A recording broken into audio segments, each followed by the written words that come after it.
અછત, અસુવિધા, અસુરક્ષા, અભાવ દ્વારા ઉત્ક્રાંતિ થઈ હોય તો તેના દ્વારા જીવનમાં પણ ક્રાંતિ થઈ શકે છે. પરંતુ અલગ અલગ કારણોથી અબુદ્ધ અને પ્રબુદ્ધ બંને તેનો સ્વીકાર કરતા હોય છે. અર્થાત જો કોઈ માણસ પાસે અમુક તમુક વસ્તુ કે ચીજ હોય જ નહીં તો તે વસ્તુ કે ચીજની ઉણપ પણ ન હોય. કોઈ ગરીબ માણસ ધીમે ધીમે મધ્યમ વર્ગી બને છે અને મોટર ખરીદે છે. પછી તે મોટર નાની પડે છે. હવે મોટી કાર ખરીદવી પડશે. આ કાર બરાબર નથી, બીજી વસાવીએ, જૂની થઈ ગઈ છે, માઇલેજ બરાબર આપતી નથી, વગેરે વગેરે. તે મોટરમાં અનેક અગવડતાઓ ઊભી થશે. પરંતુ તે ગરીબ માણસ ગરીબ જ રહેશે તો મોટરને લગતી કોઈ અગવડતા નહીં હોય, કારણ કે મોટર વસાવવાની શક્તિ જ નથી.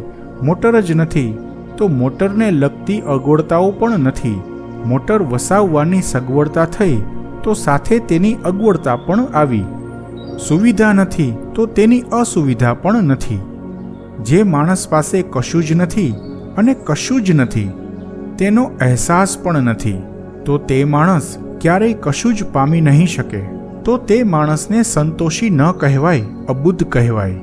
દુઃખી થાય છે છતાં સંતોષી દેખાય છે. દુઃખની પણ સમજ નથી, તે અજ્ઞાની હોય છે. નથીનો અહેસાસ પ્રગતિ કરાવી શકે છે.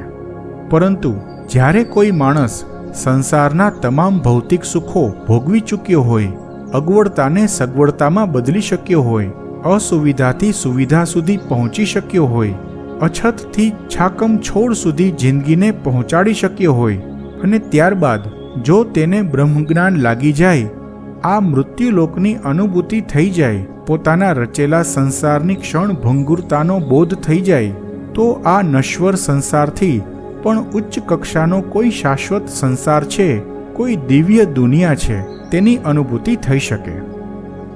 જ્યારે એવી આધ્યાત્મની ઉચ્ચ કક્ષાએ કોઈ માણસ પહોંચી શકે તો ત્યારે તેને માટે આ સંસારની સગવડતા, અગવડતા, સુવિધા, અસુવિધા, છત, અછત બધું સમાન થઈ જાય.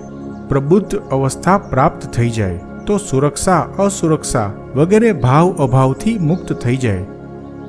બસ અબુદ્ધ અને પ્રબુદ્ધમાં ફક્ત આટલો ફર્ક હોય છે.